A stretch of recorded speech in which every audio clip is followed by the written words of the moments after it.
샬롬 반갑습니다. 하나님께서 우리에게 말씀을 주시고 계명을 주신 이유는 하나님을 사랑하고 이웃을 사랑하라고 하신 것입니다.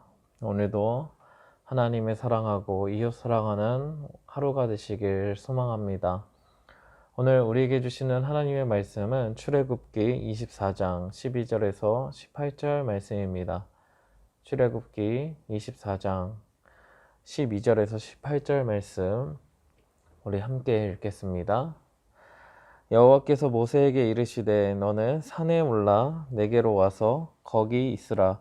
내가 그들을 가르치도록 내가 율법과 계명을 친히 기록한 돌판을 내게 주리라. 모세가 그의 부하 여호수아와 함께 일어나 모세가 하나님의 산으로 올라가며 장로들에게 이르되 너희는 여기서 우리가 너희에게로 돌아오기까지 기다리라.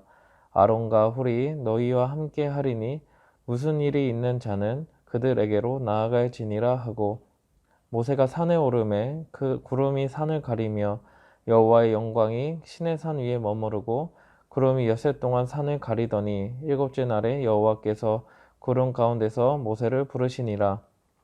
산 위에 여호와의 영광이 이스라엘 자손의 눈에 맹렬한 불같이 보였고 모세는 구름 속에서 들어가서 산 위에 올랐으며 모세가 40일 40야를 산에 있으리라. 아멘. 오늘도 하나님의 은혜와 평강이 함께하는 오늘 하루 되시길 기도드립니다. 하나님께서는 출애굽을 시키신 이후에 가장 먼저 하신 일은 율법을 가르치시는 것입니다. 율법을 통해서 하나님 백성의 그 정체성을 온전히 세우시는 것입니다. 지금까지 애굽에서 살아왔던 그 습관은 벗어버리고 하나님의 백성의 삶으로 새로운 시작을 하시겠다는 것입니다. 그래서 모세에게 여러 계명과 그 질서와 방법을 설명하신 다음에 이제는 계명을 친히 기록해서 주시겠다고 말씀하십니다. 12절을 함께 읽겠습니다. 여호와께서 모세에게 이르시되 너는 산에 올라 내게로 와서 거기 있으라. 내가 그들을 가르치도록 내가 율법과 계명을 친히 기록한 돌판을 내게 주리라. 하나님께서는 이미 20장부터 23장까지 십계명을 비롯한 여러 계명들을 말씀하셨습니다. 하지만 하나님께서는 친히 돌판에 십계명을 기록해서 주시겠다 말씀하십니다. 이 두 돌판은 하나님께서 직접 기록하신 계명이라는 의미를 갖게 됩니다. 하나님의 말씀이 기록된 것은 아마 이 시점이 처음이지 아니었을까 이렇게 생각을 해봅니다. 모세가 모세오경을 언제 기록했는지는 알지 못하지만 성경에서 기록이라는 것이 처음 나타난 것은 아마 오늘 본문인 것 같습니다. 하나님께서 처음 말씀을 기록하시면서 그리고 이제 모세에게도 모세오경을 기록하게 하시고 또 훗날 많은 선지자들을 통해서도 말씀을 기록하게 하십니다. 말씀을 기록하시고 남기시는 이유는 무엇입니까? 바로 가르침 때문입니다. 오늘날에도 정확한 의사 전달을 하기 위해서는 문자로 남겨놓는 것이 필요합니다. 단순히 대화로만 끝나고 말로만 끝나다 보면 사람마다 생각하고 기억하고 받아들이는 것이 다르기 때문입니다. 그래서 잘못 생각할 수 있습니다. 이와 마찬가지로 하나님께서도 기록을 남기시는 것은 온전히 가르치시기 위해서입니다. 모세가 영원토록 살아가면서 평생 그 훗날 100년, 200년 앞으로 모든 날들을 모세가 다 가르치면서 살 수는 없기 때문에 기록하게 하시고 또 하나님의 백성들이 그 정체성을 유지할 수 있도록 하시기 위한 목적이 있습니다.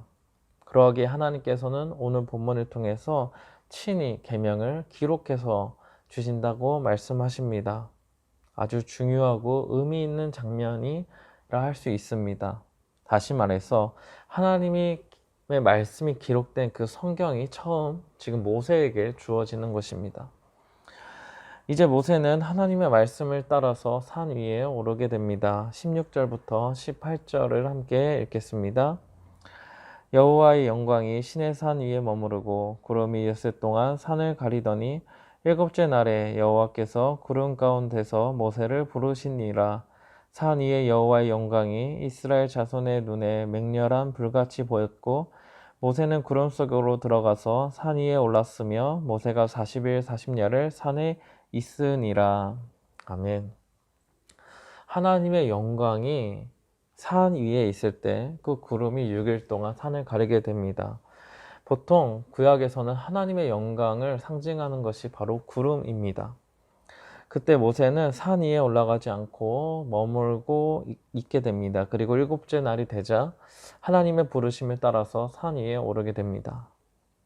거룩하신 하나님 앞에 나아갈 때 모세도 그냥 불러서 바로 만나시는 것이 아니라 6일간 모세를 준비시키십니다. 아무리 모세라 할지라도 죄를 가지고 있었고 또 그 상태로는 하나님 앞에 나아갈 수 없었습니다. 처음 지금 하나님의 말씀을 받는 그 순간인 만큼 하나님께서 모세를 깨끗하고 정결하게 또 거룩한 모습으로 준비시키셨던 것입니다. 그 후에 이제 40일 동안 산에서 주야 주 40일 동안을 머물게 됩니다. 그러면서 하나님께 드리는 제사 그리고 앞으로 지을 성막과 또 안식일에 대해서 하나님의 말씀을 자세히 듣게 됩니다.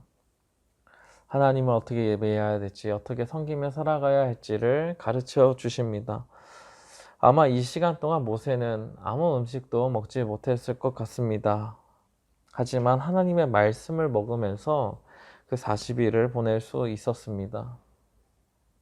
하나님께서도 십계명을 그냥 주실 수 있었을 것입니다. 그냥 갑자기 그냥 두 돌판을 이스라엘 공동체로 이제 가져다 주실 수도 있었을 것입니다. 하지만 하나님께서는 이런 과정들 하나하나를 밟아 가시면서 그만큼 우리들에게 보여주시는 것이 있습니다. 하나님의 말씀이 얼마나 중요한지를 보여주고 계십니다. 그 말씀이 우리에게 주어진다는 것이 얼마나 큰 은혜인지를 다시 한번 말씀하고 계십니다. 그 은혜가 있기에 오늘도 우리는 하나님의 말씀을 듣고 그 말씀으로 살아갈 수 있게 됩니다. 우리가 무언가 특별하고 우리가 무언가 잘나서 하나님께서 우리에게 말씀을 주시는 것이 아니라 우리가 하여금 죄로부터 벗어나고 하나님의 백성답게 살게 하시기 위해서 우리에게 말씀을 주시는 것입니다. 그것이 오늘 본문의 장면입니다. 그러하기에 우리는 하나님의 말씀을 붙들고 그 말씀대로 살아가야 합니다. 그때 우리는 하나님의 백성답게 그 정체성을 가지고 살 수 있습니다.